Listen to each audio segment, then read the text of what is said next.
Did you know that there are actually ad platforms out there besides Google? I'm kidding, of course, but this is the Inside Google Ads podcast. I'm your host, Jill Saskin-Gales, a Google Ads coach, and so we talk about Google Ads. Now, in a minute, I'm going to hand the mic over to someone who's going to tell us what's new with some of the other ad platforms out there and share her perspective on what the features and capabilities of other ad platforms can tell us about Google. If you're not familiar with Navah Hopkins, you are in for a treat. She is one of the veterans of our industry. Currently, she's the brand evangelist at Optimizer, Search Engine Journal's Ask a PPC columnist, and she runs her own consulting practice. She's also the number 3 most influential PPC expert in the world. No big deal. But what I admire so much about Navah, and the reason I asked her to join us on the podcast, is not only that she's one of the most kind and thoughtful and generous people, because she is, but she's the most reliable source of information in our industry. Seriously, there are so many people out there who will say Lord knows what to grab your attention. But if Navah says something, whether it's a piece of news or a feature announcement, I know it's true. She does her research, she has the experience, and she always brings valuable analysis and perspective to the information she shares. In fact, this is a true story. Navah once messaged me on a Saturday morning in my LinkedIn DMs because she saw something I had written about quality score. And she was so kind. She wasn't trying to do a gotcha or anything, but she just said like, hey, I love this perspective. I can't seem to find it backed up anywhere in the documentation. Do you mind sharing your source with me? And it was a conclusion I had drawn from various sources. So we went back and forth a bit, ended up hopping on a call on a Saturday morning to sort out whether Navah was going to accept my logic or not about the relationship between ad strength and quality score. For the record, she didn't, but that's the kind of friend and kind of expert that Navah is, and it's why I always trust what she says and eagerly anticipate seeing what she'll say next. By now, you are eagerly anticipating hearing from Navah and not me. So let's hand the mic over to Navah Hopkins for Inside Google Ads, episode 28, Microsoft, Meta, and Amazon ads. Well, Jill, thank you so much for having me. For those of you who don't know, I'm Navah Hopkins. I'm the evangelist over at Optimizer. I get to work with hundreds of thousands of accounts globally, many different verticals, many different ad channels. And that's actually what I want to talk about with you and your audience today, which is how to take the beyond Google channels, how they're being developed, how to think about their rules of engagement, and shore up some kind of mechanics within Google. So the first one I want to talk about is Performance Max. So for those of you who don't know, Performance Max is kind of a catch-all campaign type that's meant to take the bias out of our decisions in terms of targeting, our biases in terms of where budget goes, and say, hey, ad platform, here's money, here are creative assets. Based off of the goal of conversions, go find me the best possible placements. Now, what's really interesting is that while Google exclusively focuses on conversions, where you have to have either max conversions or max conversion value, Microsoft's Performance Max actually has a secret hack where if there isn't enough conversions, they'll actually run off of max clicks. So what that means is that a business that would potentially struggle on Google to use Performance Max could actually really thrive on the Microsoft side. This is doubly true because Microsoft doesn't actually do video creative. So where everyone's crying and struggling with, I can't do video, video's too hard, video's too scary, this is annoying. Well, good news, Microsoft actually enables you to do that. So 100%, a really good tip is if you are struggling to make Performance Max work and the main cause is conversions, try importing it over to Microsoft. I'm not going to lie, Microsoft's volume is a little bit lower, but when it comes to the quality of conversions, and granted, you're not going to necessarily have as many conversions if you're struggling on the Google side, you might not have them on Microsoft side either, but there's a path to victory with Performance Max. The next consideration is the mechanics of match types and exclusions and kind of how to think about that. So when we're thinking about search versus when we're thinking about social, search tends to be a game of I'm going to target kind of what I want, but the real game is a game of exclusions, thinking about who do I exactly don't want. I made this point during my MozCon talk, talking about Gale and Astarion and how Gale doesn't like to really reveal a lot of himself, but he'll respect absolutely all of your needs and wants. So Google, similarly, will really do a very, very good job of you say, I don't want these keywords. In fact, they now have that new rule with negatives now accounting for misspellings. If you don't want this particular audience group, cool, amazingly respect that. With social, on the other hand, social recently did away with the demographic exclusion. So you can still target, have fun, target all the people you want, but you better be very, very clear and specific about exactly who you want.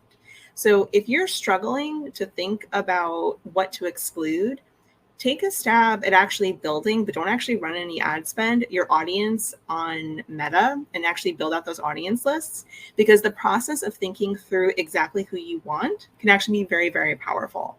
And a bonus tip with audiences, Amazon's audiences are second to none.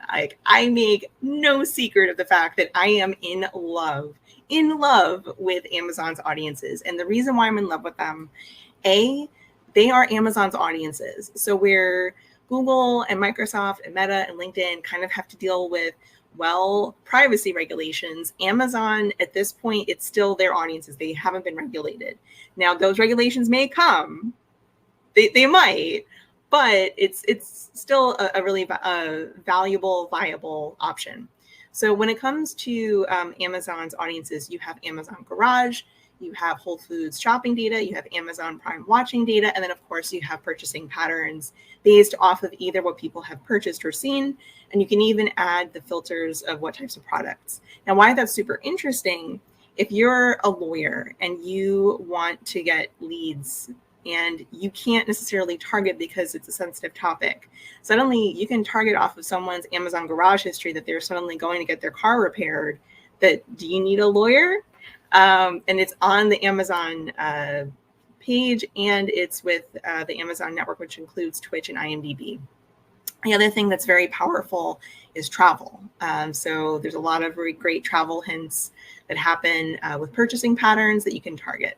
So all of that's to say, when you're thinking about your targeting with something like Amazon or something like Meta, that's a really useful way to not only think about growing your audience that could then be retargeted to on Google, it's also a really helpful way to think about negatives that you may want to add, audiences that you may want to use as exclusions. So definitely make sure that you're not only using campaigns to grow your business and to drive sales and leads, you're also using it to explore. The final thing I'll talk about is understanding how conversion tracking works by platform and making sure that you're actually importing the right conversion actions and reporting correctly.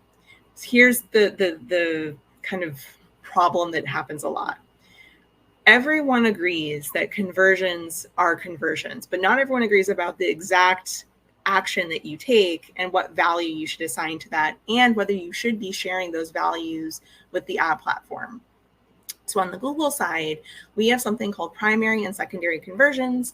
Primary conversions are going to speak to the algorithm. They're going to speak to your reporting. They're going to actually influence it. Secondary ones will not. You can have whatever you want be primary or secondary. Most other ad platforms don't actually let you do this. You just import wholesale your conversion actions, and you have to say what conversion values you want versus not. So why this is important: if you're doing imports, say from Google to Microsoft, and you're importing your conversion actions, you want to make sure that on the Microsoft side, you don't suddenly start running your secondary conversion actions. And then also when you're thinking about just different conversion actions that and how they're laid out in, say, your analytics with GA4 with Meta or with LinkedIn or Amazon or whatever, that your source of truth is consistent. So what a lot of my customers on the optimizer side have seen is that they'll shore up that data by using a CRM as a source of truth, and then import that into whatever ad platform, so that you're not necessarily saying, well, this ad platform says this, and SEO says this, and email marketing says this. No, you have one single source of truth that can be checked against each individual ad platform. So you're able to honor the different mechanics of how the ad platforms work. That was a great overview. Thank you, Navah. So something you said right at the beginning there really piqued my interest. It was how you described what performance max is, because I've never heard it described that way before. And you said it takes the bias out of that media buying process. Can you tell me a little bit more about that? Yeah. So what's really fascinating, Jill and I both are very lucky that we get to sit with ad platform product managers and give feedback and all that. And in one of the product sessions, I was sitting, and this is actually where it came from. We were saying it would be great if we could say, we don't want video, or we don't want display, or we only want these channels within our performance max. And we were asked, why don't you want it? And we were like, well, we want only leads and sales oriented channel media buys. And like, well, are you saying that video can't do that? And then that's when it hit all of us, like, you know what? We are thinking that way. A lot of us think about video as just top of funnel. It's not going to be the thing that drives conversions, but that's not necessarily true. There are a lot of great video type ad buys that you can do that 100% will drive leads and sales. Just like there are some text ad campaigns that are not going to be the things that are driving leads and sales. They're there to be there, or they're there to start the journey, but they're not going to be the thing that actually gets you to buy. So taking the bias out of assumption that certain ad buys are for top of funnel, certain ad buys are for bottom of funnel is super useful. The other piece to it too is that there's a certain fear that I notice a lot of advertisers have when it comes to visual content. And whether that's because of brand standard, whether that's a fear of looking bad, whether that's a concern that they haven't produced something good, whatever it might be. And taking the bias out of it and just letting the budget do its thing and getting the data back and then seeing what those results are is a much more powerful way to then understand, okay, video is not for me. I'm going to make sure that I just back out of performance max entirely and just run those standalone campaigns, or saying like, you know what? Not only was that really interesting and great performance, I may want to then take some budget and run a standalone video campaign that will actually have specific targeting. Now, I've leaned very aggressively into video in this example. It applies to Discover as well. It applies to display. It applies to local. But video tends to be the biggest source of bias where people are just, they get stuck. It's a great point. And something I say that seems counterintuitive is like Performance Max will do exactly what you tell it to do. Like, even though it's the format where we have the least control, you give it stuff, you tell it to maximize conversions, and it will maximize conversions. So like I was auditing a Google Ads account 2 weeks ago, and I saw that their Performance Max campaign was essentially a brand campaign. Like all of the conversions had come from branded search themes. Pretty much all the inventory was going on search. None of the images or video had served. And that's not what the agency wanted to do when they set it up, but because of the way, that's how it's going to get the most conversions, is by going on branded searches. It wasn't doing the wrong thing. It just wasn't doing what you thought it would do because of our bias about how these things work. So I think that's a great point there about bias. And so long as you say what you don't want, and because Google will respect it. If you say, I don't want brand terms, I don't want my existing customers, Google will respect that. Now, there is a caveat to this. From a privacy standpoint, if the user isn't logged in or they say they don't want to be tracked, it is possible your existing customers may see your creative. But by and large, and I think that the last time the stat was run, it was around a 70% match rate to a list that you give to Google, it will be able to match. Now, I realize that this main topic was about beyond Google, but that is a really important mechanic to remember, is that different channels will have different match rates based off of how many people are on those systems and how many people tend to consent or not consent to tracking. So Google actually has a pretty strong record for getting that consent. Not everyone does. So that's another thing to consider, that when you're using your lists for targeting or for excluding or for seed audiences and things like that, you just want to be mindful. And then one more thing I wanted to ask you about is Amazon ads, because we often think of, Amazon sellers advertise on Amazon. And I think it's still a newer idea in the marketplace that a travel company or a lawyer might advertise on Amazon. So could you just give us a little bit of the 101 of like, what does that look like if an advertiser who's not an Amazon seller wants to get started advertising on Amazon? What are some of those options and decisions? Absolutely. Well, I will shamelessly plug, you can be an Optimizer customer and you can build it through us. Shameless plug done. For everyone else, you can go to Amazon. It's absolutely free to set up. There's no setup charges or fees. What you'll do is you'll need to go through a business verification to confirm that you are, in fact, the person who should be running the ad account. And the reason that Amazon did this is that they saw that there was a lot of fraud going on in other ad platforms. So they made sure that you either are an agency running campaigns for your clients or you are the brand owner, and you can do invoicing if you would like, or you can run it straight through. Next, we have the creative. So the creative is going to be just like building a display campaign or responsive display campaign. You can put in a couple of different images, a couple of different headlines. The character count is about 90 for your kind of long headline, and then it's 60 for your short. So you get a little bit more room to talk about who you are and what you want to do. And then the logo is going to be, I believe they have it at 30 characters. It might be a little bit smaller. I have to confirm. You'll then make sure that you're targeting your audiences. So audiences are going to be or statements. So it's not yet an and statement. We've registered that we want and statements, but currently it's an or statement. And what's really great is that the bid for the audience cannot exceed 50% of the budget. So Jill and I both have a very common through line of your bid to budget ratio cannot violate the 10% rule, or if you want to be more aggressive, like the 30 or 40% rule. Amazon has that built in. And that's one of the reasons that actually I fell in love with it. It's like, you are protecting people from themselves. I love this. Because if you're bidding, say, $5 on an audience and your budget is $6, there's no possible way you're going to get anything of use. So you want to make sure that you set your bids and budgets appropriately. Amazon does a very good job of telling you how many people are available in the said audience. You can target by city, by state, by country. Currently, it's only available in the US, so you're targeting the US. And then the final step is just hitting play and seeing your campaigns run.